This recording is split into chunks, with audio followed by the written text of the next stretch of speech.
পরীক্ষায় এরকম অঙ্ক এলে একটু ভয় ধরে যায় না? এখানে বলেছে a plus B plus equal to 6√2, তারপরে a square plus B square, এত কিছু মান দিয়েছে, আবার বার করতে দিয়েছে এটা। তো এখানে অঙ্কটা দেখেই প্রথমে আমরা হিমশিম খেয়ে যাই।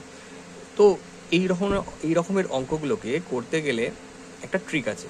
কি করে না, এখানে একটা জিনিস আমাদের দেখতে হবে যে নিচেকার ভ্যারিয়েবলস আর উপরকার ভ্যারিয়েবলস যদি সেম করে দিই, বিসি আছে, তাহলে আমি পুরোটাকে যদি এ মানে বিকেও যদি এ ভেবে নিই আর সিকেও যদি এ ভেবে নিই, আর ওপরে যে ভ্যারিয়েবলসগুলো আছে সেটাকে যদি সব কটা এ ধরে নিই, তাহলে এদের পাওয়ারগুলো দেখতে হবে। এখানে যদি এ করে নিই তাহলে এ স্কোয়ার আসছে, আর এদিকে সব কটার পাওয়ার এ স্কোয়ার আছে, তাহলে উপর নিচে পাওয়ার যখন সমান আছে না, তাহলে আমরা এটাকে ধরে নিতে পারি a equal to b equal to c equal to 1।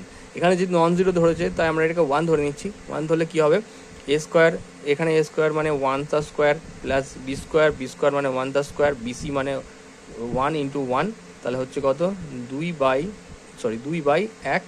অতএব অ্যান্সার হচ্ছে 2।